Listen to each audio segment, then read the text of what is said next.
Douglas Bickford. It is May 28, 2021 at 6:15 a.m. here in Klamath Falls, Oregon, my hometown. I got to move back, and if you see behind me, I live in a beautiful neighborhood. I paid cash for my house. At 65, own my own house. Actually, I own two houses now. One's in Kennett, Missouri, which I bought very cheaply for 12,500 bucks. Two bedroom, one bath in a beautiful neighborhood. Kind of like accidentally stumbled onto that one. Uh, but it's all paid for now in cash. My house in Klamath Falls is paid for in cash in a beautiful neighborhood. I mean, Klamath Falls has grown. This is my first time back in 14 years. But God had it all in the plan, okay, for me to come back here. And I am serving, waiting on the Lord, they call it. And I'm listening to the still small voice inside of me because God, I believe God lives inside me. And He lives inside you too. And to recognize this is a very simple concept out of the book, The Portable Therapist, written by a doctor of psychology. Her name's Susanna McMahon. And one very simple concept that nobody's teaching on YouTube or anywhere out there. They'll make it difficult to have self-love, self-esteem. And this one simple concept will not only connect you, fill that void that you have in here that we all have. I don't have it anymore because I attained self-esteem, self-love by this one simple concept. And all you got to do is look at yourself in the mirror and say, I love you. Say it over and over again. Keep saying it. The more you say it, the more you feel it, the more you believe it. It's all true, folks. It'll work. And the reason I'm here is because my lowest self-esteem has got me into very bad situations, four marriages, four failed marriages, okay, because of it. Because without self-esteem, self-love, you can't have a relationship, not a healthy one anyway, with a woman or a man. You know, you can't have any healthy relationships if you don't have self-esteem. And uh, I believe the majority of the planet is running around without self-esteem. I'm talking about what, 8 billion people? And you can all attain self-esteem very easily just by the one simple concept, by looking yourself in the mirror and saying, I love you, and keep saying it the rest of your life. Anyway, you can get a hold of Douglas Bickford753 at gmail.com if anybody wants to get a hold of me. This is chapter 59 out of the Portable Therapist. I'm going through every chapter. Please sub me, like my videos, and share these very important videos. And get the book. It's in the link in the description of this video down there. Cheap, between 6 and 14 bucks or whatever. The Portable Therapist. It will change your life. Now here's chapter 59. I'm doing so much and nothing's working. What's wrong? This question is often asked by overachievers, obsessive compulsive types, and perfectionists. These people become obsessed with doing and cannot understand why they feel so tired and so out of control.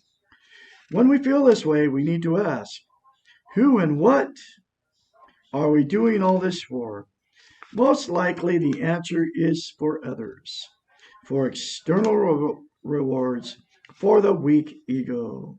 I was married to one, my last relationship, and I've let go in love to her and her full family, because that's what we have to do to stay healthy, to be healthy minded.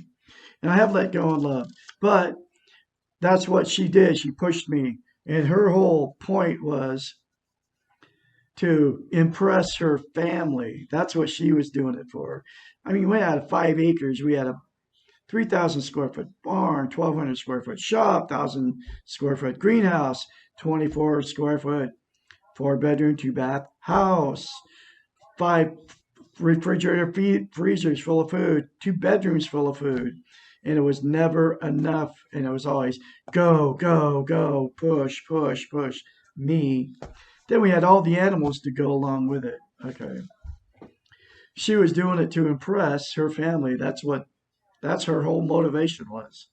External rewards for the weak ego, just like it just said. Doing is the focus of the Western model. Doing is not being. There are two completely separate things.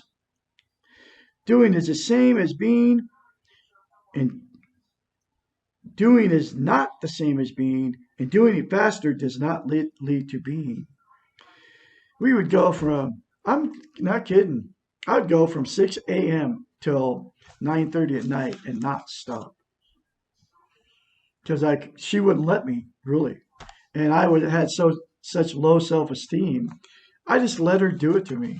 I mean, barely could even eat. Okay, it was such rush, rush, rush. I mean, it was like that for 3.5 years. The being model is not contingent on doing. Granted, there are some things we can do to help us learn self-esteem. We can tell ourselves that we love ourselves, which is mirror concept in the mirror. We can make choices and we can reward ourselves. These are doing activities. They help us to be, but they are not the being. Remember, do not have to do anything to be okay.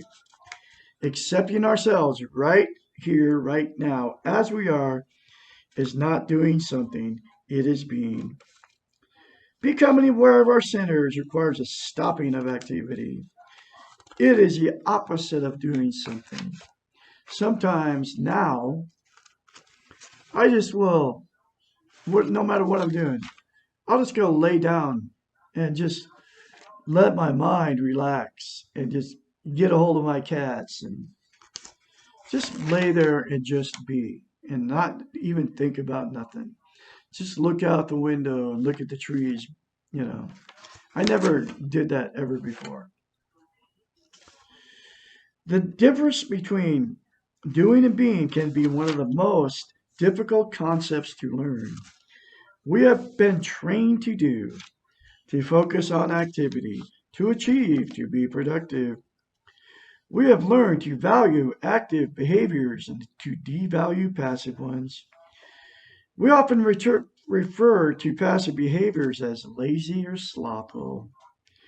Activity looks like being in control, being productive, and our worth ethic values these behaviors.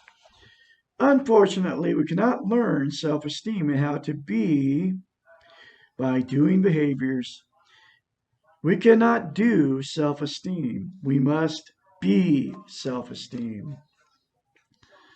And again, I'll tell you again, the mirror concept, looking in the mirror saying, I love you, will let you be self esteem. The concept of paradox is helpful here. If you want something, you must let it go. Do less to get more. Slow down to develop the fastest outcome. The problem with doing is that it tends to focus on results. It quickly becomes goal orientated, which is the Western model again. Doing quickly becomes future orientated, and that takes you out of the moment and out of yourself. If you are doing too much, working too hard, and always feeling tired, stop. Just stop. Relax. Take 3 deep breaths and slow down. Refocus on yourself. Make yourself your first priority. Sleep more. Meditate. Do relaxation exercises. Sit and be. I just told you what I did. Sometimes I just do it. The world really will not collapse if you take more time for yourself. You may have to reset your priorities. You may have to settle for less money and more balance in your life. and you may have to give up some external rewards. It is your life and your choice. If you are racing through life, too tired to enjoy anything, what are you giving up? Another interesting paradox is that we can achieve more when we are calmer. We feel more in control of ourselves when we are rested, and life is more fun when we live in the moment. Being does not mean that don't do anything. It does mean that we have to retire to the nearest cave. Does not mean that we have to retire to the nearest cave or mountaintop. Being means that we choose what we do and we do it well. It means that we take care of ourselves. We take mental health time to rest and recoup our energies, and that we spend our energy on satisfying our own needs. This produces more energy that we can choose to expend on others. We do both things we want to do and the things we do not want to do. We know why we are doing them. Being means that we do not feel trapped, that life is not a rat race, and that we can always find the time to fill our own needs. Woo. Powerful, powerful stuff, folks. Get the book. It's in the link in the description of this video. And I'll have more later for you. Y'all have a great day out there. And you can get a hold of me at douglasbickford753@gmail.com.